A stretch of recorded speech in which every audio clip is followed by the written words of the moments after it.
गर्भवती हाथी। एक छोटा सा गांव था और वो गांव बहुत ही खूबसूरत था। उस गांव के चारों तरफ घना सा जंगल था। उस गांव के सारे लोग किसान थे। वो खेती करके जिया करते थे। उसी गांव में शेखर नाम का एक लड़का रहता था और वो बहुत ही शैतान था। हमेशा कोई न कोई शैतानी करके सारे लोगों को तंग किया करता था। शेखर के माँ बाप भी किसान ही थे, जिसकी वजह से वो सुबह सुबह उठकर खेत के लिए चले जाया करते थे। शेखर घर पर रहकर सारा दिन क्या करता है, इन बातों की खबर उसके माँ बाप को नहीं थी। एक दिन शेखर अपने दोस्तों के साथ मिलकर खेलने के लिए जाता है। रास्ते में उन्होंने देखा कि कुछ लोग पानी की मटकियों में पानी लेकर आ रहे थे, जिन पर शेखर और उसके दोस्तों ने मिलकर पत्थर मारने शुरू कर दिए थे, जिससे उन लोगों के सारे पानी के मटके टूट जाते हैं और सारा पानी बह जाता है। वो लोग पानी के लिए बहुत दूर तक चला करते थे और इन शैतानों ने वो सारा पानी बर्बाद कर दिया था। फिर वो सारे लोग जाकर शेखर के माँ बाप को ये सारी बात बताते हैं। ये तुम क्या कर रहे हो शेखर? तुम्हारी खुशी के लिए मैं और तुम्हारी माँ दोनों ही खेत जाकर इतना सारा काम करते हैं। तुमने कभी हमारी सहायता करने की भी नहीं सोची। और कल तुमने क्या किया था? अपने दोस्तों के साथ मिलकर कुछ लोगों के पानी के मटके तोड़ दिए। अरे नहीं पिताजी, वो उनके पास ही में एक बड़ा सा पेड़ था जिस पर एक कबूतर बैठा हुआ था। मैंने तो उसको पत्थर मारा था, लेकिन अनजाने में उनके मटकियों को लग गया था। इसमें मेरी कोई गलती नहीं है।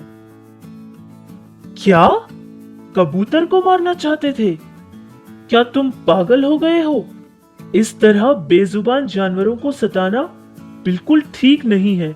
क्या तुम्हें पता नहीं? देखो शेखर, अगर दोबारा ऐसा कोई काम किया ना तो मैं चुप नहीं बैठूंगा। हाँ ठीक है पिताजी, जैसा आप कहेंगे वैसा ही करूंगा। शेखर के पिता की कही कोई भी बात शेखर के कान तक नहीं गई थी। वो जो चाहता था बस वही करता था। एक दिन बहुत बड़ी बारिश हो रही थी और उस जंगल में एक गर्भवती हाथी थी, जिसको बारिश की वजह से खाने के लिए कुछ नहीं मिल रहा था। फिर वो हाथी अपने होने वाले बच्चे को बचाने के लिए कुछ खाने की तलाश में उस गांव के अंदर आ जाती है। ये बात पता चलते ही शेखर उसके दोस्तों के साथ मिलकर उस हाथी को सताना चाहता था। फिर वो एक पाइनएप्पल लेकर उसे काटता है और उसके अंदर एक पटाखा रख देता है।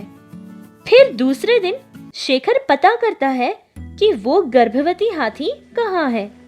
फिर उसको पता चलने के बाद वो रास्ते में उस पाइनएप्पल को रख देता है, जिस रास्ते में हाथी चलकर आ रही थी। वो बेचारी हाथी 2 दिन से भूखी थी और खाने की तलाश में बहुत ही परेशान होकर घूम रही थी।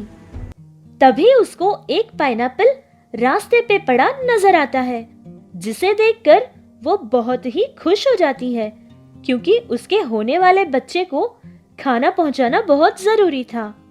और फिर वो बहुत ही खुश होकर पाइनएप्पल खाने के लिए आगे बढ़ती है। ये सब कुछ एक पेड़ के पीछे छुपे शेखर और उसके दोस्त देख रहे थे। अरे वाह, अब देखो मजा आने वाला है। देखो वो कैसे तड़पेगी और उसके पेट में बच्चा भी है।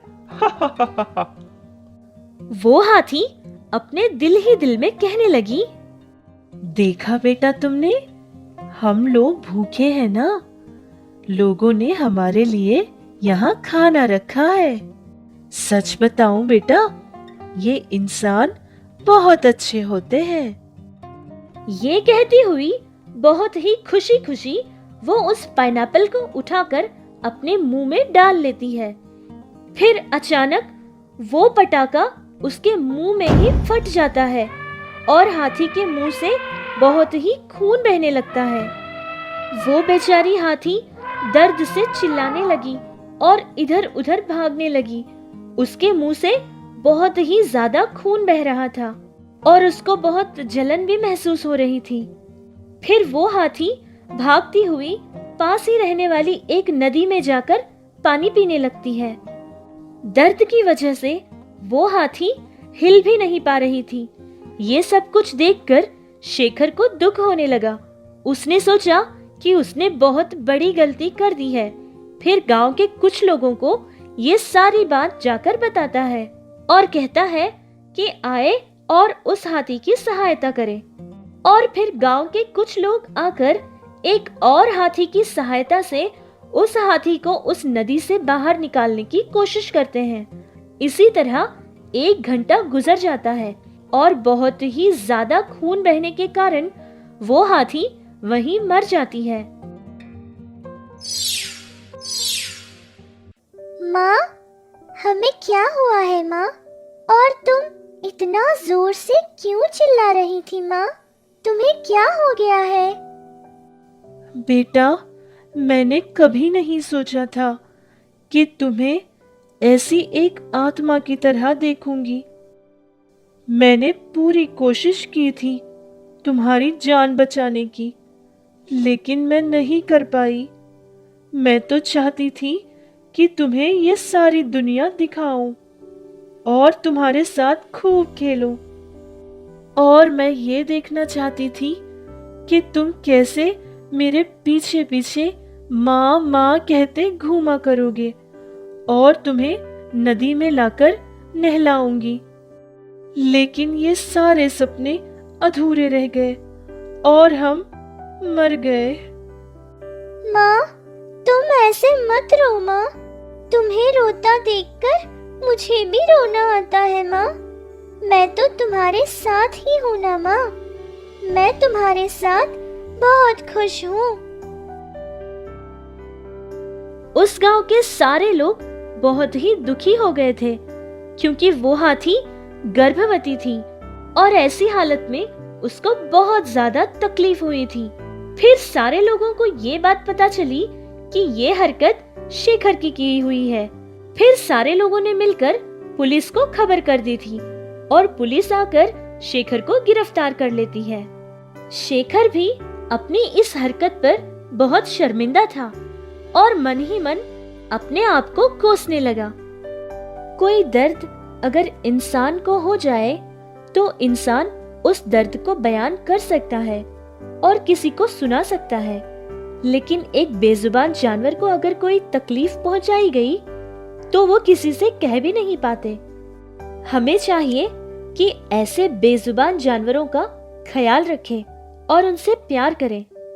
तो चलिए आज हम अपने आप से एक वादा करते हैं कि कोई भी बेजुबान जानवर को या फिर परिंदों को हम कभी कोई नुकसान नहीं पहुंचाएंगे और ना ही उनको तंग करेंगे। जादुई आइसक्रीम। विनोद एक बहुत अच्छा आदमी था। वो बहुत मेहनती भी था और वो अनाथ आश्रम में पला बड़ा था क्योंकि उसका इस दुनिया में कोई नहीं था। वो बिल्कुल अकेला था। उसने अपनी ही तरह की एक अनाथ लड़की को पसंद करके शादी कर ली थी। विनोद एक आइसक्रीम की फैक्ट्री में काम किया करता था। बहुत कम पैसे कमाता था। 1 महीने की तनख्वाह भी उनकी जिंदगी के लिए कम पड़ जाती थी। लेकिन विनोद हमेशा यही चाहता था कि वो ढेर सारा पैसा कमाए क्योंकि उसके होने वाले बच्चों का भविष्य अच्छा बनाना चाहता था। जो भी पैसे वो कमाता था उन्हीं में थोड़े से पैसे बचत भी किया करता था। इसी तरह बचत किए पैसों से वो एक आइसक्रीम की बंडी खरीदता है। सुबह फैक्ट्री में काम करता और शाम को आइसक्रीम बेचा करता था और रात को घर वापस आता था। ये आप क्या कर रहे हैं? इतनी मेहनत करने की क्या जरूरत है? रात के 10 बजने तक भी घर वापस नहीं आ रहे हैं। सुबह से लेकर रात तक बस काम ही काम कर रहे हैं। जितना हमें मिलता है हम उसमें भी तो खुश रह सकते हैं ना? मैं सिर्फ तुम्हारे लिए या फिर हमारे लिए काम नहीं कर रहा हूँ, बल्कि हमारे होने वाले बच्चों के भविष्य के लिए मेहनत कर रहा हूँ। ताकि उनको अच्छी पढ़ाई के साथ साथ अच्छा कोई काम भी मिले। जब भी कुछ पूछूंगी तब बस यही कहते रहते हैं। अच्छा, आप पहले खाना खा लीजिए। विनोद हमेशा की तरह फैक्ट्री का काम खत्म करके आइसक्रीम की बंडी लेकर बेचने के लिए जाता है। आइसक्रीम, ठंडी ठंडी ice cream, vanilla butterscotch chocolate ice cream, ice cream ice cream.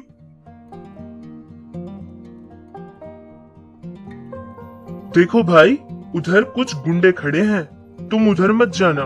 मेरे पास 100 रुपयों की मूंगफली लेकर खाए थे, लेकिन उनके पैसे नहीं दिए और मुझे वहां से भगा दिया था उन्होंने।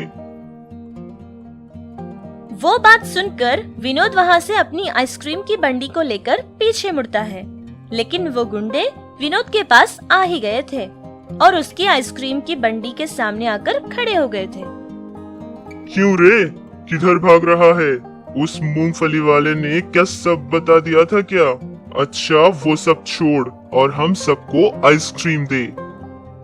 सर, ये मेरी बंडी नहीं है सर। शाम तक जो पैसे मैं कमाता हूँ वो सारे पैसे ले जाकर मालिक को देता हूँ और वो मुझे कुछ पैसे देते हैं जिससे हमें कुछ खाने को मिलता है सर।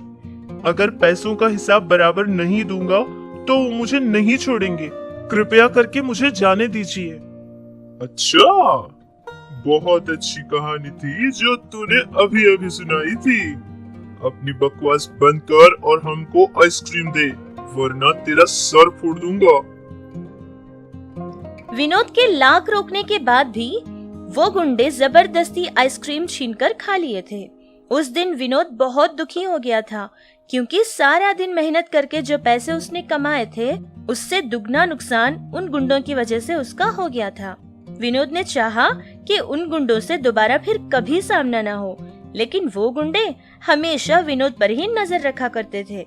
जहां वो आइसक्रीम की बंडी रखता, वहां जाकर जबरदस्ती आइसक्रीम लेकर खाया करते थे। एक दिन विनोद ने उन गुंडों को आइसक्रीम देने से मना कर दिया था, जिससे वो गुंडे विनोद को मारते हैं और उसके आइसक्रीम की बंडी को भी तोड़कर वहां से चले जाते हैं। उस दिन रात को विनोद रोता हुआ सड़क पर ही बैठा रहा, बेचारा घर भी नहीं गया था। बेटा, इतनी रात को तुम ऐसे अकेले यहाँ बैठकर रो क्यों रहे हो? कोई समस्या है क्या? कौन है आप और मेरे बारे में जानना क्यों चाहते हैं? मैं अपनी परेशानियां आपको सुनाकर आपको भी दुखी नहीं कर सकता। मुझे ये सब झेलने की आदत हो चुकी है। आप जाइए। ऐसे निराश मत होना बेटा। तुम शायद मुझे नहीं जानते हो, लेकिन मैं हमेशा तुम्हें देखता ही रहता हूँ। अच्छा, अब तुम अपनी आइसक्रीम की बंडी लेकर अपने घर जाओ। आज के बाद सब अच्छा ही होगा। बंडी? कौन सी बंडी? उन गुंडों ने तो सब कुछ तहस नहस कर दिया है। ये कहता हुआ वो उसकी आइसक्रीम की बंडी को देखता है। उसने देखा कि उसकी बंडी तो बिल्कुल पहले की तरह ठीक ठाक खड़ी थी। परेशान होकर वो दोबारा उस आदमी की तरफ पलटता है, लेकिन वहाँ कोई नहीं था। विनोद बहुत ही खुश होकर अपनी बंडी लेकर घर चला जाता है। फिर अपनी पत्नी से ये सारी बात बताता है। और कौन हो सकता है? वो जरूर भगवान ही होंगे, जो उस रूप में हमारी सहायता करने के लिए आ गए थे। आज तक हमने सिर्फ दुख ही दुख देखे हैं, शायद अब हमारे अच्छे दिन आ गए हैं। आप बिल्कुल निश्चिंत हो जाइए, उन गुंडों को भी भगवान ही देख लेंगे। पत्नी की बातें सुनकर हिम्मत जोड़कर विनोद हमेशा की तरह फैक्ट्री का काम खत्म करके आइसक्रीम की बंडी लेकर बेचने के लिए जाता है। रास्ते में वो गुंडे फिर से उसके सामने आ गए थे। क्यों बे? रात को ही मार खाए थे तुमने और आज फिर से काम के लिए शुरू हो गए। और ये क्या, तुम्हारी बंडी बिल्कुल नई नई चमक रही है। सर, आपसे पिटने के बाद मुझे अकल आ गई है। अब आपको जितनी आइसक्रीम्स चाहिए आप खा लीजिए। आखिरकार तूने हमारी बात मान ही ली। इतना डर तो होना चाहिए ना। विनोद हंसता हुआ उन लोगों को आइसक्रीम दे देता है। बड़े मूंछों वाले गुंडे ने पिस्ता फ्लेवर का आइसक्रीम लिया था। वो आइसक्रीम खाते ही उसकी मूंछ हरे रंग की हो जाती है। बाकी गुंडे भी अलग अलग रंगों में बदल गए थे। उन्हें देखकर सड़क पर जा रहे सारे लोग उन पर हंसने लगे, जिसे देखकर उन गुंडों को बहुत गुस्सा आ गया था और वो विनोद को घेर लिए थे ताकि उसे मार सके। ये सब कैसे और क्यों हुआ, सच में मुझे नहीं पता है सर। आप चाहें तो मैं ये आइसक्रीम खुद खाकर बताता हूँ। ये कहकर विनोद हर तरह की आइसक्रीम खाकर उन्हें बताता है, लेकिन विनोद को कुछ भी नहीं हुआ था। देखा आपने, मेरे पास बहुत लोगों ने आइसक्रीम खरीदा था, लेकिन किसी के साथ ऐसा कुछ नहीं हुआ। पता नहीं आप ही के साथ ऐसा क्यों हुआ है। मेरे पास आइसक्रीम खाने से पहले क्या आपने कुछ और खाया था? अरे यार, ये तो कोई जादू लग रहा है। अभी सब चलो यहाँ से चलते हैं, इसको तो हम कल देख लेंगे। विनोद उनके चेहरे देखकर मन ही मन हंसने लगा। फिर वो चारों गुंडे अपने चेहरे लेकर गांव में घूम नहीं सकते थे। वो किसी को अपना चेहरा दिखाने के लायक नहीं बचे थे, इसीलिए हमेशा घर में ही रहा करते थे। उन गुंडों की वजह से जिनका भी नुकसान हुआ था, वो सभी लोग बहुत खुश हो गए थे।